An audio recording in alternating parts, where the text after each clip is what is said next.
So walking the Camino.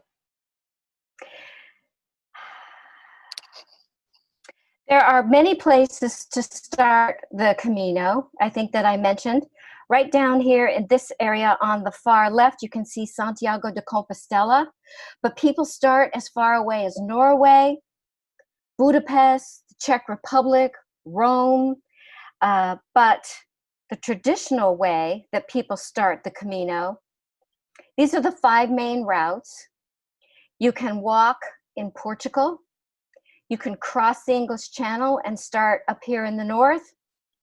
You can walk along the northern part of Spain. You can start in France, south of Lyon, and walk and then connect up after walking through 3 beautiful national parks. But the way that most people do walk the Camino, about 50% of them, is to do the French way that you see featured in yellow. And if you look at the shape of the way the roads are, or the pathways leading into the Santiago de Compostela, you'll see they're like the spokes of the markings on a scallop shell, which is how this has become the symbol of the Camino. So just a little look at that. And this is a look at the traditional French way of walking the Camino. And most people begin up in the right side of your screen in France. And then it is a 500-mile walk that you do that takes you through a bit of France, across northern Spain. And if you see where the red circle is there around the town of Sarria, Sarria is the place where if you're only going to be walking the last 100 kilometers, which is 72 miles, where people will start and then walk that final walk into Santiago de Compostela. But before we go any further, who is St. James and why do people walk in his name? Why have they been walking for almost 800 years in the name of St. James? So this is who he is. He was one of the 12 disciples. And if you'll see up there at the top in the dark blue toga, that is James. But below you'll also see there is another James, and he was considered to be James the Lesser, which means he was either shorter or younger. It's a little unclear. So the James we're talking about up in the top row was James the Greater.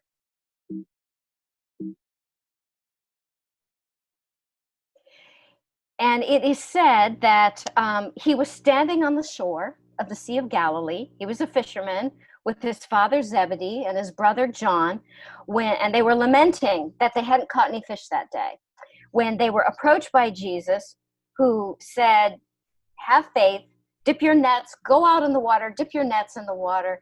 And they came back with their nets completely full of fish.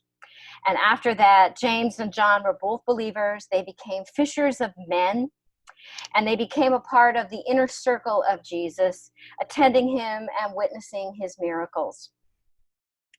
After Jesus was crucified, James went to Hispania, or northern Spain in the Galicia region, to spread the gospel.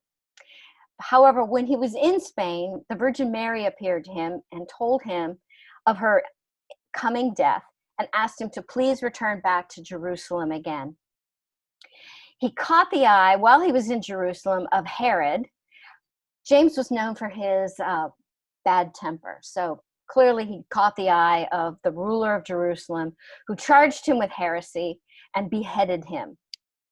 Legend says then that his body was transported from Jerusalem by 2 disciples in a boat who went from Jerusalem to northern Spain again, led by angels, where his body was buried in a field where it would then be discovered 1,000 years later by peasants who saw a strange light in the sky that guided them to a tomb.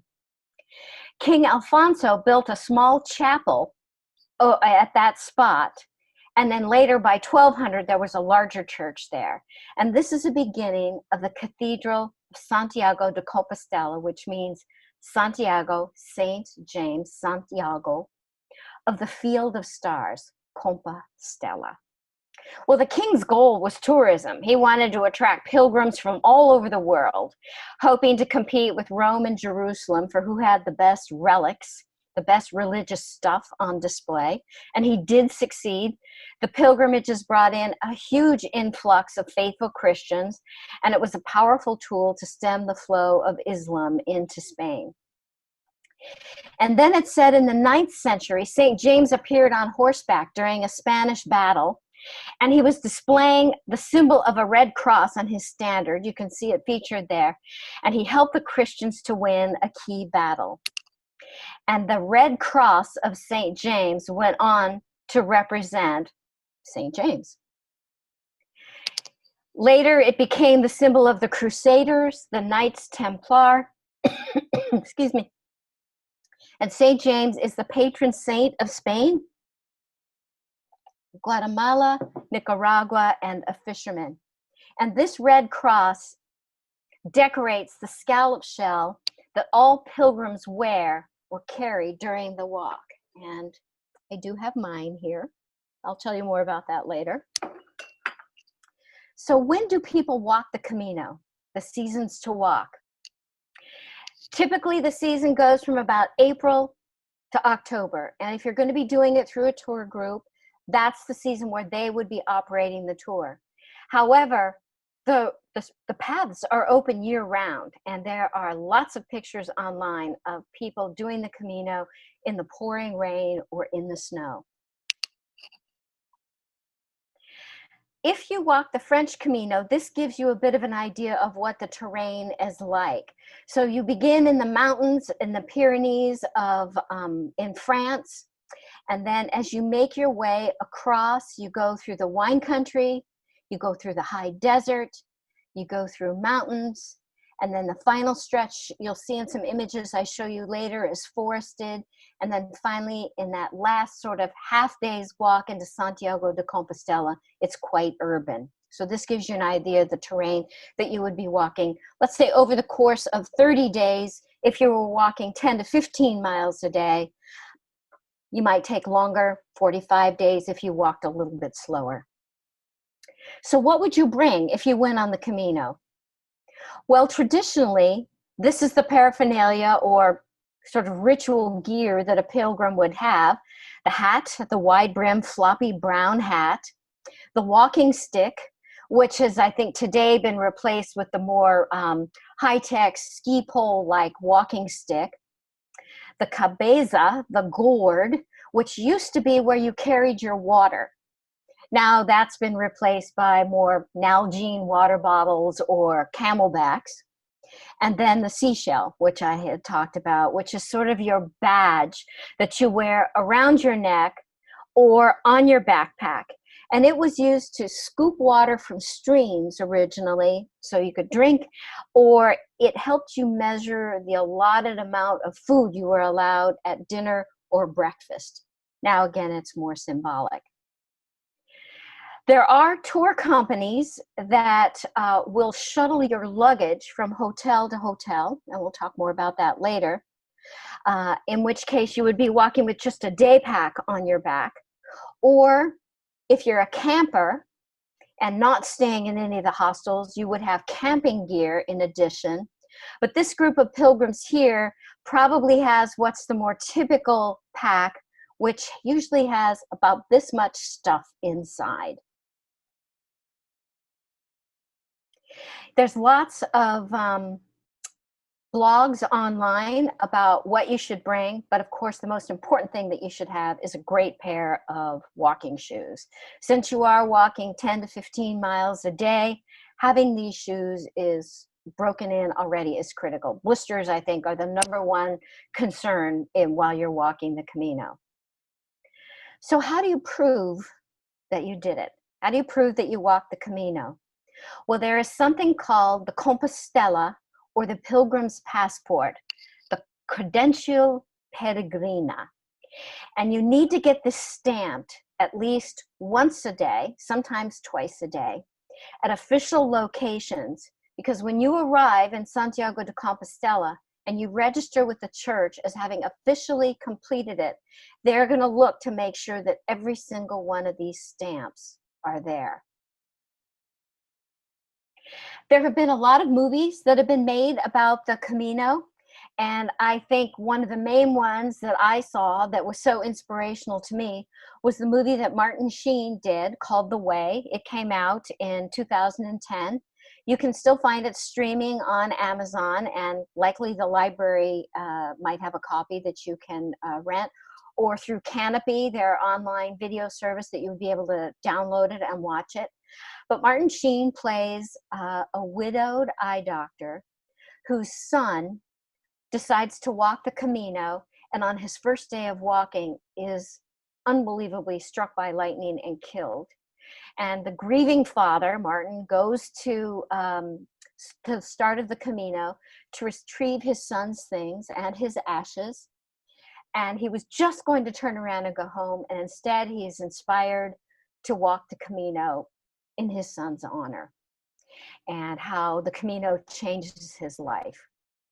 There's another film that came out called Walking the Camino, and it features 6 different people. It's a documentary and how they choose to walk the Camino. And I'll give you a heads up. One of the women is a single mother who walks it with her toddler in a stroller. So it's quite fascinating. But I think this movie, more than some of the others, really does feature why do people walk the Camino? Why do they do it? Well, why do you give up a month of your life to do something like this? And so some of the reasons that I have found from my experience and talking with others is they want to have time to reflect. They want to have time to think about something. They want to have time to exercise, a committed fitness goal, and then to actually do it. They like the sense of accomplishment, to say that they've done it. They want to spend quality time with someone they love. People will do it with mother-daughter, with friends, with brothers and sisters. They may want to contemplate whether or not to get a divorce, whether to get married, to stop drinking, to celebrate recovery from cancer, to think about why you got fired from a job, to ask for forgiveness, or perhaps to grieve for a loved one. A lot of people I found these days use it as a time to be very creative. And they take the time while they're walking to journal their experience. And there are literally hundreds of blogs online now that you can see on how to walk the Camino. All different kinds of people from all ways of life post their experiences. There's also a bazillion books out that people have written. Some are how-to guides, how to do it day by day, where to stop, travel reviews, what to pack. Others are more inspirational travel literature, why they chose to do it, what's their story. And again, I think if you check with the librarians at the Corte Madera Library, you go into the library database and request the book, someone like Book Passage would be able to help you, or of course, the all-powerful Amazon, I'm sure, can provide you with the book. There is, just as an alternative, a virtual way to walk the Camino, and I wouldn't be current if I didn't mention it. There is an app that you can download, the Virtual Challenge, that has all kinds of walks that you can do all around the world, challenges. And the Camino is one of them, and it allows you to walk the 480 miles virtually along the trail. And how that works is, as you exercise each day, you upload the number of steps that you've taken, and the app will show you what the walk would have been like that day for you had you been walking the Camino. And by the way, if you bike the Camino, you need to walk at least bike at least 200 kilometers. And this app allows you to upload your biking miles as well. And then if you complete it, you get a little badge that you see featured down here in the corner that you've done it. That's $35 to participate. And if you want the t-shirt saying you virtually walked the Camino, that's $65. So there's another alternative for you to walking the Camino. Where do you stay? They are called, the hostels that pilgrims have stayed in for 800 years are called albergues. They're marked along the way about every 10 to 15 miles with the shells like this. Guidebooks will mention them, but they're generally spaced out about every 10 to 15 miles with the idea that that's how pilgrims will walk it. And they are run by volunteer hospitaleros. And there's no reservations. The cost is by donation. That doesn't mean it's free though. Generally around 10 euros seems to be the expected cost to stay. They're dorm style sleeping accommodations. They provide you with the sheet and the blanket. The bathrooms are shared, dormitory style sleeping rooms. Some are very traditional accommodations, as you can see featured here. Others are more modern. It's shared bathrooms, hot water showers, a sink to wash your clothes in.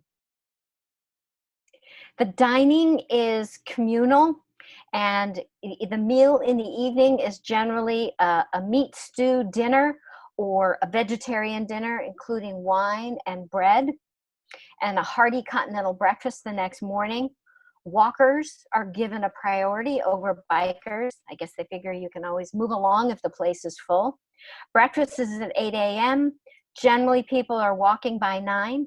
Most finish around 3 to 6 p.m. each day. And lunches are on your own at cafes along the way. Or you could do a picnic. What kind of food can you expect to get in northern Spain?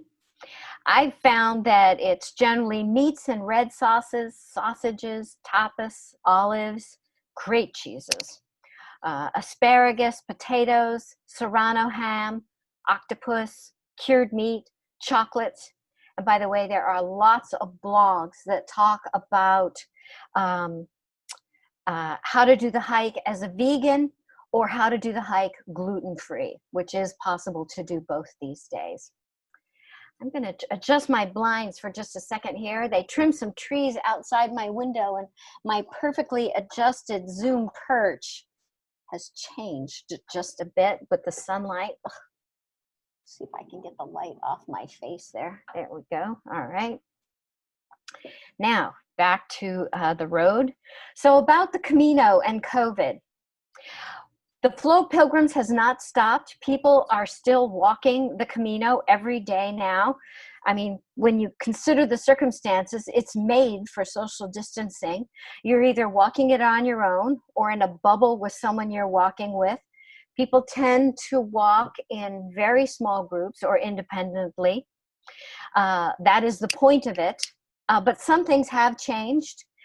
It's my understanding that you do need to have reservations for the albergues now, that walking from place to place, you can no longer just pop in because most of the albergues are operating at half capacity in order to allow for social distancing. And the same is true with the dining, in order to allow space for socially distance while they're dining. If you were signed up through a tour company, likely you were canceled for this year because, quite frankly, Americans cannot go to Spain right now. So your tour is not operating, but the tours are optimistically booking for next year. So hopefully we will have this all figured out next year at this time. Right now, the town of Leon, which is on the Camino, as you'll see featured on the little map here, is closed to all outsiders. They are in lockdown. All of Spain is under curfew right now. You can't go out after 11 p.m. at night, but for a pilgrim, that's not a big deal. You're generally in bed by then. But in order to accommodate the lockdown situation in Leon, the town has provided a bus every morning at 9 o'clock on the outskirts that allows people to bypass Leon and go along the rest of the way along the Camino to towns that are open. I don't know how this impacts your ability to get your stamp or your miles, but I'm sure while you're there, they've set up some way for you to get the stamp that you need in order to make accommodations. Or they may, in Santiago de Compostela, be making accommodations, understanding that you might not have a stamp for Leon. Tour options, which I have mentioned. Of course, you can do the Camino independently. all on your own. People do it all the time. Maybe you come with a friend. There are tour companies that you can sign up with them, and they'll simply send you the directions, your reservations along the way, and in a sense, they've provided a very loose framework for you to do it. If you go a step further, there are tour companies that I've mentioned. You'll stay in pensions, not the hostels, but like 3-star accommodations.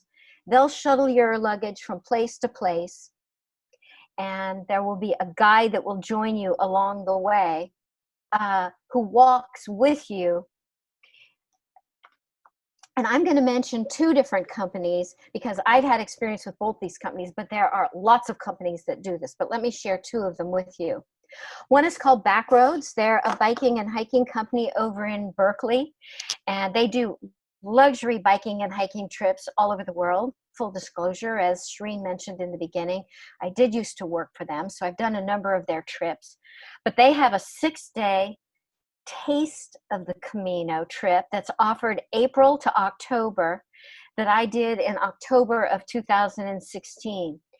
And what this does is you hike the 2 prettiest parts of the Portuguese Camino that you see featured down at the bottom of the map that's there. And then you hike the last day walking into the Camino. So you walk in as if you were a pilgrim. It did not qualify as an official pilgrimage because in total we only did 48 miles during the entire trip. We did not get our stamps all along the way. So it's a sampler to see if you want to do more, which is why I did it. And on my trip, there were 12 other solo women on my trip.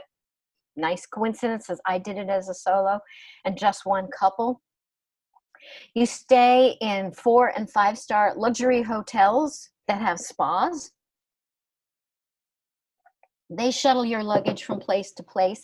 And if you don't want to walk one day, they have a van that shuttles you from one hotel to the next. You only walk with a day pack.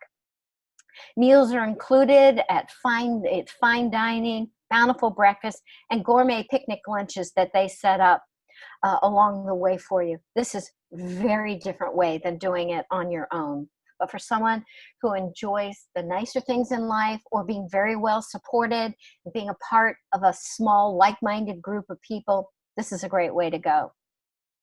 And there I am doing it. The other tour operator I wanted to talk about was one called Cosmos. They're a division of Globus Tours. And they have an 8-day tour where you meet in Madrid. You catch the train. It looks like they'll probably have somewhere around 15 to 20 people in their tour groups for next year, depending on what the COVID rules are going to be. Take the train up to Sarria, and then you walk for the next 6 days into Santiago de Compostela, and there's a little day trip out to Finistera at the coast, which I'll talk about too. And this is an official pilgrimage because you are walking the last 100 kilometers. You stay in 3-star tourist class accommodations along the way. Breakfasts are included. Lunches are on your own, and some dinners, so that you can go out and experience the restaurants in the towns that you're staying at along the way. Luggage is shuttled to each hotel. There's a leader who will walk with you, generally at the back of the group. If you can't or don't want to walk that day, they'll arrange for a taxi for you. But if you do this, it will affect your ability to have officially done the Camino. But that option is there for you. I've decided I'm going to be doing this next August 22nd through October 1st. If any of you on the call would like to join me, I'd love to have you. And my contact information will be at the end about it. But Cosmos does these trips. They're planned to do them next April to October. One of the trips in September, which is a very nice month to do it, is already sold out. So this is the time to be thinking about whether or not you want to do a tour like this. I'd like to share with you a little bit about there's my slide. Got a little ahead of myself. That's the trip that I'll be doing and the dates. I'd like to share with you a little bit about my experiences on both the Portuguese and Spanish Camino, so you can see what the train would look like on the days when you're walking it. So here we go with Portugal. A lot of the trips that people do where they are going to be doing the Portuguese Camino along the coast or through inland Portugal start in Porto. It's a beautiful river port city. Lots of river cruises begin or end there. It's great to do port wine tasting. They are renowned for incredible port wines. And the other thing that they've become famous for is that there is a bookstore there, bookstore Lelos. And J.K. Rowling, author of the Harry Potter series, worked as a clerk there. Before she even wrote the series, she worked as a bookstore clerk here. And the store is architecturally incredible. And it's said that the staircases inside the bookstore Lelo were the inspiration for the interior of Hogwarts. So I think it's a must-do stop if you begin any kind of a journey or you visit Porto. Now, this is part of what the Portuguese Camino looks like, and I've circled in red the 2 days that I did it. One day we were inland, and another day we were along the coast and in the upper part. You can see featured up at the very top in the white box is Santiago de Compostela.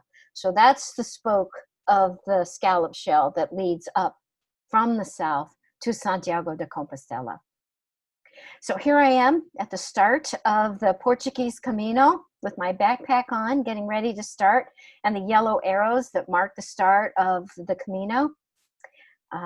This gives you an idea of sort of, it almost looks like Tahoe, that sort of alpine, dry scenery. It is a photographer's dream to walk this part of the Camino. All along the way, I felt like I kept getting stopped every 100 feet in order to take yet another incredible photo. That would be another reason to hike the Camino, is to just photograph to your heart's content. There is so much to see and experience there with your camera.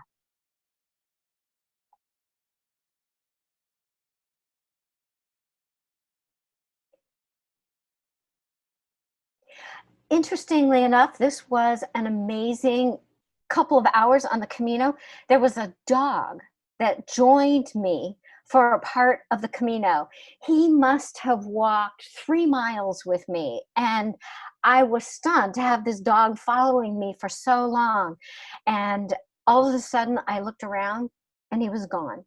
So I don't know whether he chose one pilgrim every day to walk with, or what the story was with this dog, but I really appreciated the company during that time and thought it would make a great children's book, the dog who walks the Camino every day, the same 2 or 3 miles over and over again. Oops, wrong way. Sorry about that. Now, this is what the coastal Camino looks like, and I loved this day. It's all along the coast of Portugal. Oops, again, wrong way. Sorry about that. Just stunning ocean views all along. Finishing up, we did that day in the city of Bayonne, and we stayed in this walled fortress here. Remember, I'm on the backroads luxury trip. There are these paradors that have been old, beautiful homes that have been and convents that have been converted into hotels. And then we spent the evening in this lovely seaside town. What about these arrows? How do you know where to walk?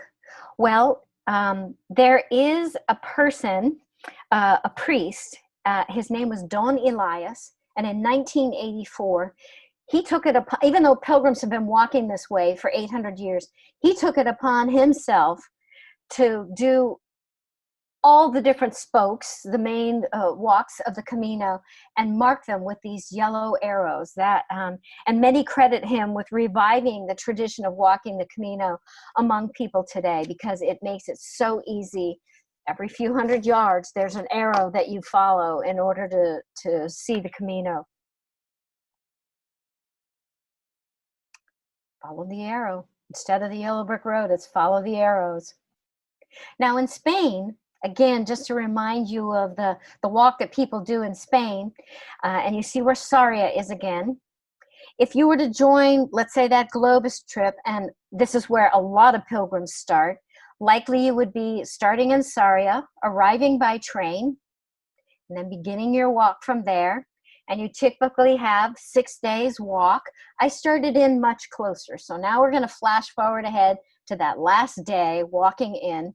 And I was walking in October, so you can see it was a bit more overcast. It was foggy and in some places. I'm wearing a down vest for the chill. Occasional light drizzle in October. Forested. Stunning flowers, very much because this is a mild Atlantic climate, almost like the California coastal if you were to walk along the Pacific Ocean.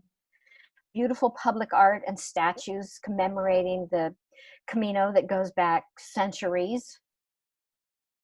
Suddenly it becomes much more urban and the walk changes, gets a bit more crowded, lots more people walking. And instead of the yellow arrows, your path is marked by these brass scallop shells in the sidewalk that you begin to follow, leading you into Santiago de Compostela. Suddenly you see this sign, you've got 1,000 meters to go.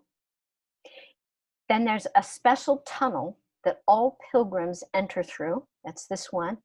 And the sound is actually quite incredible in the tunnel. And I tell you that because there is a rotating busker every day who plays the bagpipe to pipe in all of the pilgrims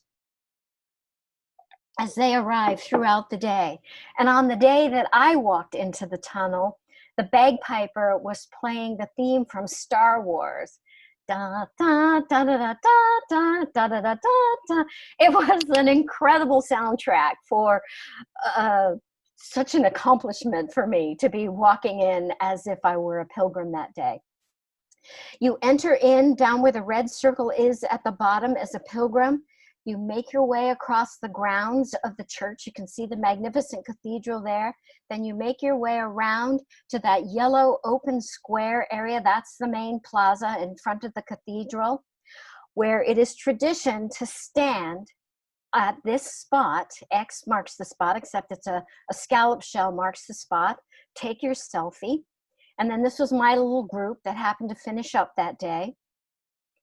Now, if you're a pilgrim, if you're doing this officially, you register here and you get your, the Catholic Church officially takes a look at all of the stamps in your Camino, your Compostela Peregrino.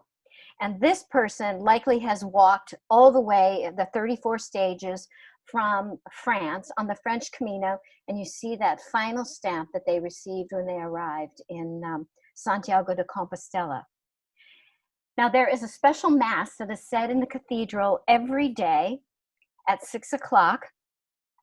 And when you go in, tourists can go, but it is primarily for the pilgrims. And the most amazing thing that they do inside this cathedral is that there is a massive incense burner called the botafumeiro.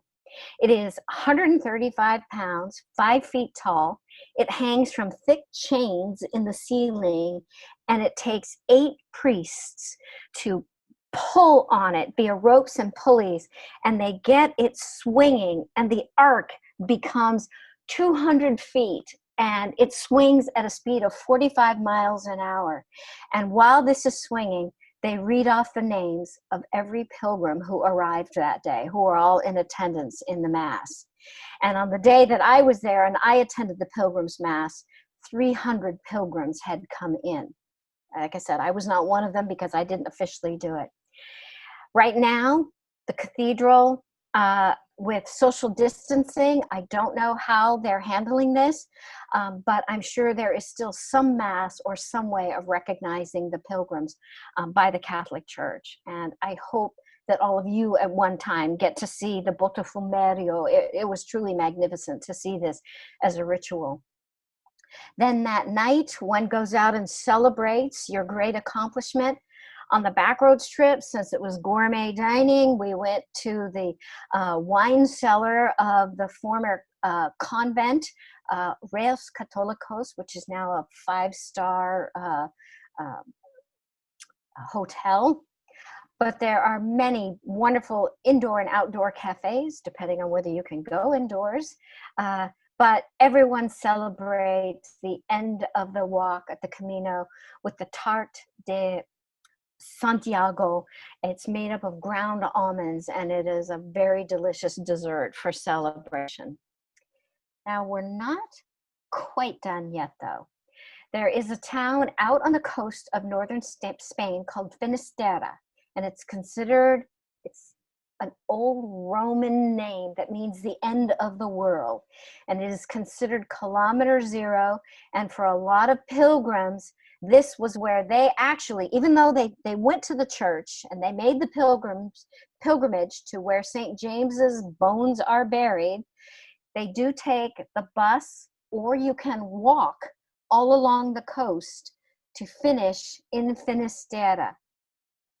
And there is a traditional marker there that is the 0 kilometer mark, where a lot of tour groups or independent pilgrims will finish at this 0 Camino at the end of the world, where you have truly completed your walk.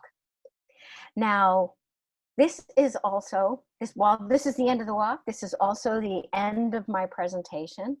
I hope that you have enjoyed walking the Camino with me, and I hope it inspires you to do it one day, whether virtually with the app, with a tour group, or independently. If you've got any questions, now would be a great time for you to post them on in the chat box, and I would be happy to answer any questions that you might have. I'm going to stop sharing my screen now also. Go back to me.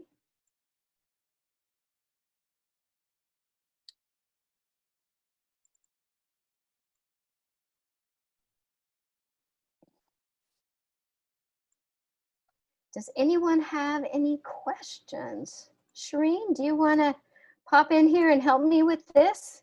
Yeah. Can you hear me? Yes, I can. Great. Okay.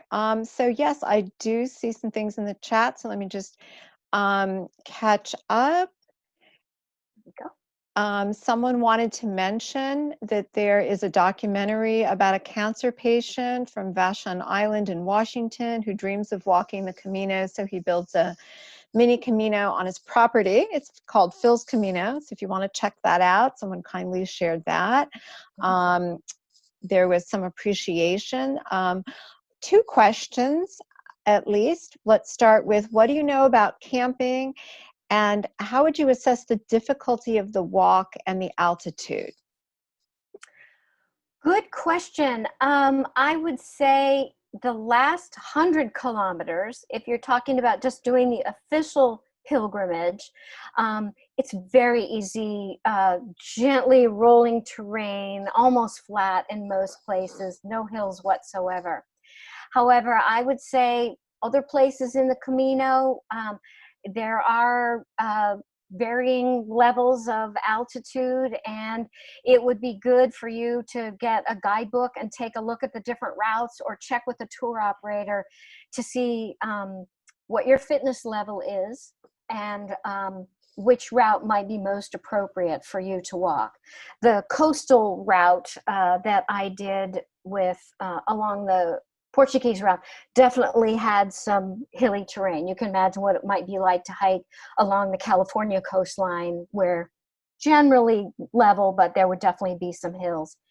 Altitude, again, I don't think it's got any high mountain passes, except perhaps in the Pyrenees, where you might be starting. After that, I think it's more gently rolling terrain.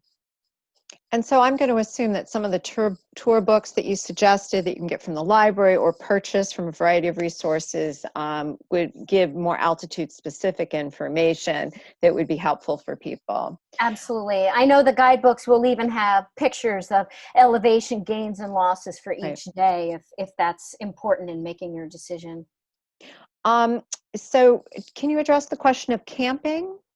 Yes, yes. I I don't know what percentage of pilgrims do camping. August is the main month with the best weather when most people do the pilgrimage. Like 20% of people do it in August. Like 50,000 people walk the French Camino in August. And part of that, I'm sure, is because it's the best camping weather. But I think there are guidebooks that give ideas of the various places along the way where it's ideal for camping. And I think having sleeping bag, two-person tent, all the gear that you might use to go backpacking here in California would be the same type of gear that you would require. Except if the weather was really bad, you would have the ability, I think, to go to pensions or places to stay as a backup that you might not have if you were backpacking in California on some of our incredible trails. Thank you. There's a very specific question. So it asks if the alberges, excuse my pronunciation, have electrical plugs for charging phones and for CPAP machines. So electrical supply for devices of one sort or another. Yes, I am sure that they have accommodated. I mean, so many of the walkers today are millennials. You could not go anywhere without the ability, I think, today to have good charging.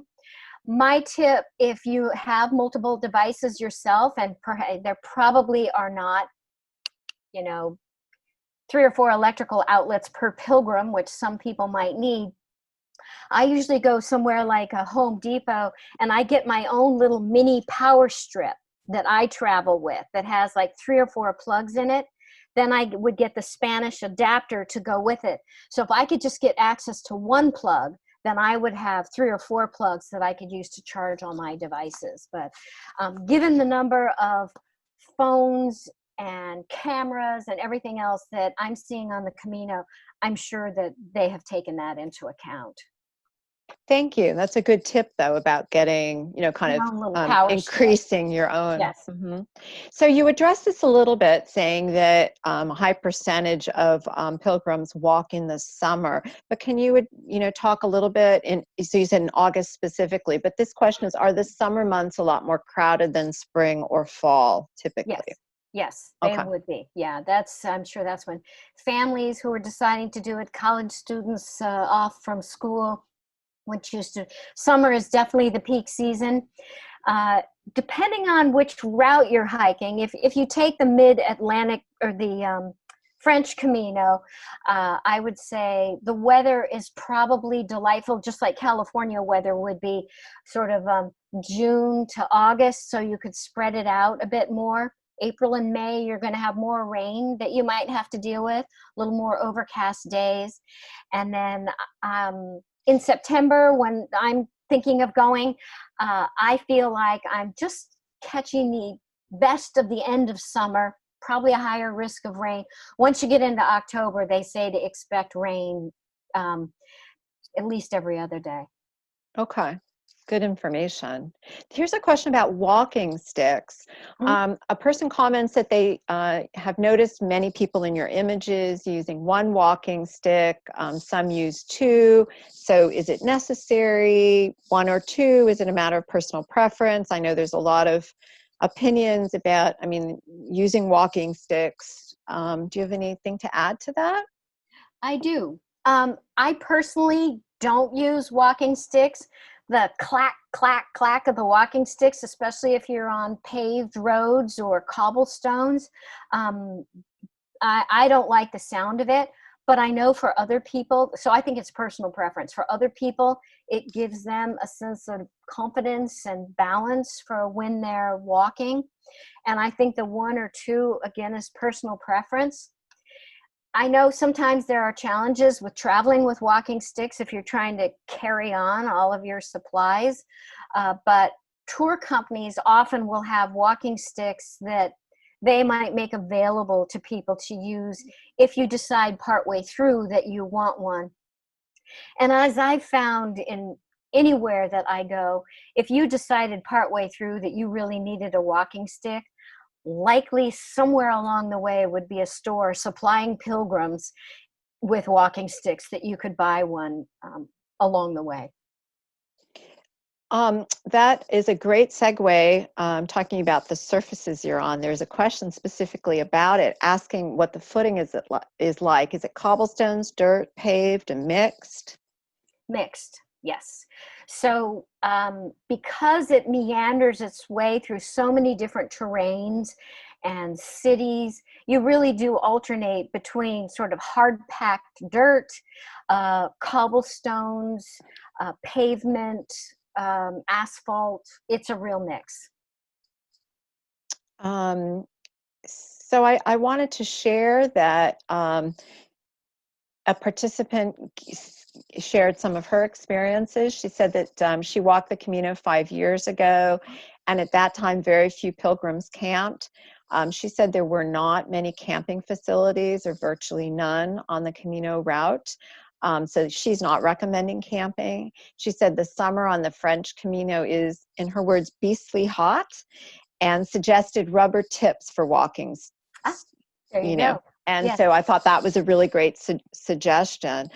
We do have at least 1 or 2 people who've joined very recently.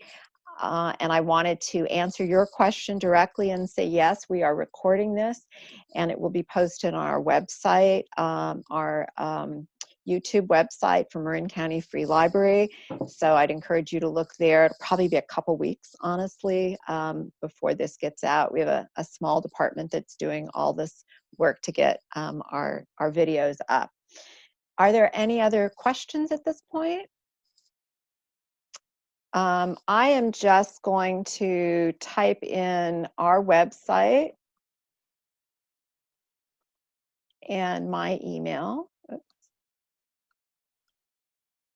you have further questions or want to find out more, I want to say that we are offering more programs at the Marin County Library, so please do check back. I also want to take a moment to thank Diana for her generosity in sharing her programs with us.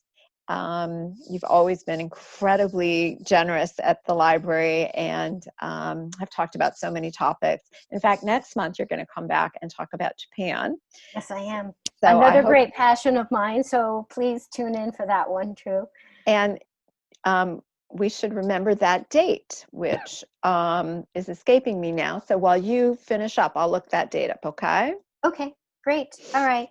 So thank you everyone so much for joining me. If you have any questions, if you'd like to reach out to me directly, my email address is diana@dimensionsandtravel.com, and I'd be happy to chat with you more about the Camino. Otherwise, I just want to wish all of you a Buen Camino. Have a good way. Bye-bye. Thank you, everyone. Thank you. Thank you. And I want to thank you, Diana, and thank you, everyone, for joining us. And we'll see you at our next programs. All right, take care. Bye-bye, everyone.